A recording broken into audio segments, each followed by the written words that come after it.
नमस्कार, मैं हरिशंकर व्यास। हिंदू राजनीति को अपने जंगल का नया शेर मिल गया है। हाँ, उत्तर प्रदेश में बुलडोजर अतीक अहमद तथा योगी आदित्यनाथ की कमान हिंदू मनोविश्व को बदलती हुई है।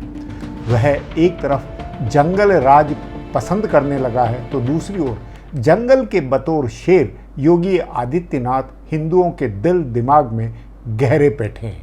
इसी के खुलासे में आज मेरा शीर्षक है योगी हिंदू राजनीति के भविष्य के नियंता।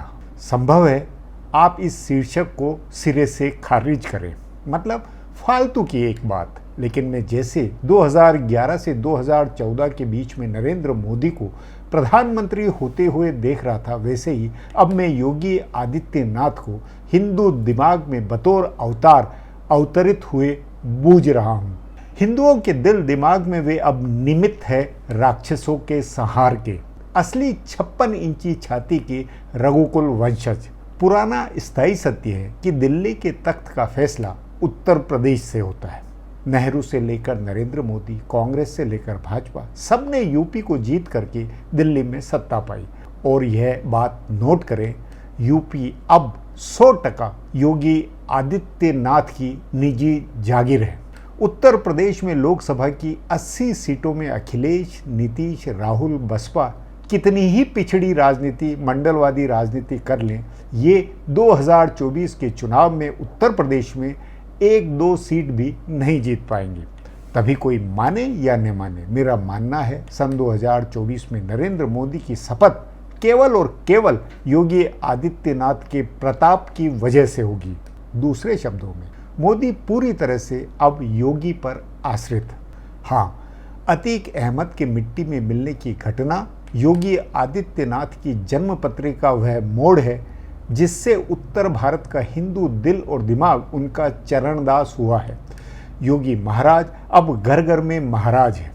कम, औसत व आम तथा समझदार हिंदुओं में वह चिंता रजिस्टर ही नहीं है जो सेकुलर, सुधी व आधुनिक हिंदू दिमागों में है कि भारत जंगल राज की ओर लौट रहा है।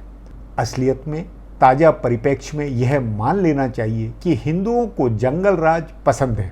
धर्मपरायण हिंदू दिल दिमाग जंगल के वनवास, वानरों की सेना और गृह युद्ध तथा महाभारत के अनुभव व परिणाम वाली जिंदगी 21वीं सदी में भी चाहता है। हाँ, इस बात को गंभीरता से ध्यान में और नोट करके रखें। बहरहाल विषयांतर हो रहा है, मैं पुराण और इतिहास में खो रहा हूँ, लेकिन 21वीं सदी का हिंदू दिमाग अतीक अहमद के चेहरे पर जंगल राज का मुरीद साफ नजर आ रहा है। हिंदू उस कथा में डूबा हुआ है जिसमें प्रभु योगी आदित्यनाथ ने बतौर ईश्वर के निमित्त जन्म लेकर राक्षसों के संहार का बीड़ा उठाया है। उनसे मुलायम सिंह, अखिलेश यादव व सेकुलरों की अति का बदला है।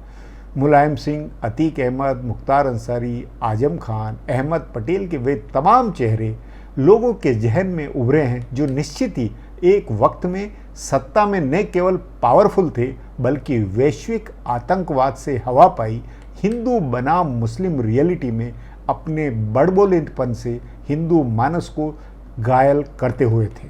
जरा याद करें मुलायम सिंह के अयोध्या प्रसंग के उन डायलॉग को कि परिंदा पार नहीं होगा, या कार सेवकों पर गोली चलने के बाद का यह उनका जुमला कि जरूरत हुई तो फिर गोली चलवाऊंगा। तब सत्ता के अहंकार में क्या क्या नहीं हुआ था। याद करें अखिलेश राज के भी उस प्रकरण को जब बनारस में ज्योतिष पीठ के शंकराचार्य के शिष्य, जो अब शंकराचार्य स्वामी अविमुक्तेश्वरानंद को पुलिस ने सड़क पर दौड़ाते हुए पीटा कैसा था, ऐसे ही लुटियन दिल्ली में अहमद पटेल द्वारा सुप्रीम कोर्ट तथा मीडिया से लेकर राज्यसभा में ऐसे ऐसे नमूने, जैसे मसलन जावेद अख्तर, गुलाम भानवती आदि को बैठाना था जिनकी राजनीतिक समझ या तो मौत के सौदागर जैसी जुमलेबाजी थी या हिंदू आतंकवाद के दुष्प्रचार से लेकर नेचुरल रिसोर्सेस में अल्पसंख्यकों के पहले अधिकार के बयान की थी। ध्यान रहे यह बात प्रधानमंत्री मनमोहन सिंह की जुबानी निकली थी। तभी अतीक अहमद का मिट्टी में मिलना हिंदू मनोविज्ञान में योगी के सियासी शक्ति पीठ की स्थापना है। योगी उत्तर भारत में उन लोगों के लिए रक्षा कवच बने हैं जिनके दिमाग में मुस्लिम की बतौर मसले एक उपस्थिति है।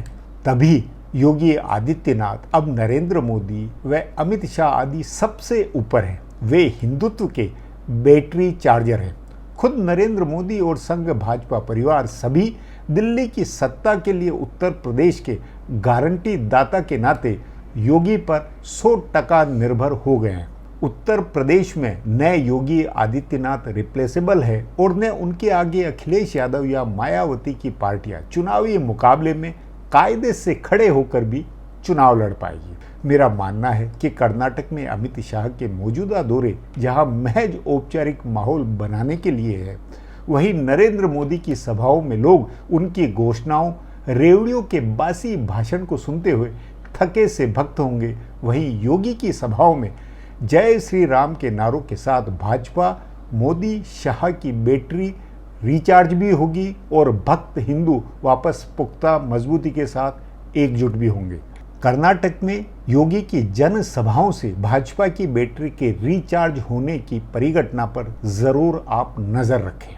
यह एपिसोड अब यहीं समाप्त है। आग्रह है योगी के मायनों के 5 एपिसोड की अगली कड़ी को भी जरूर देखें। बहुत बहुत धन्यवाद।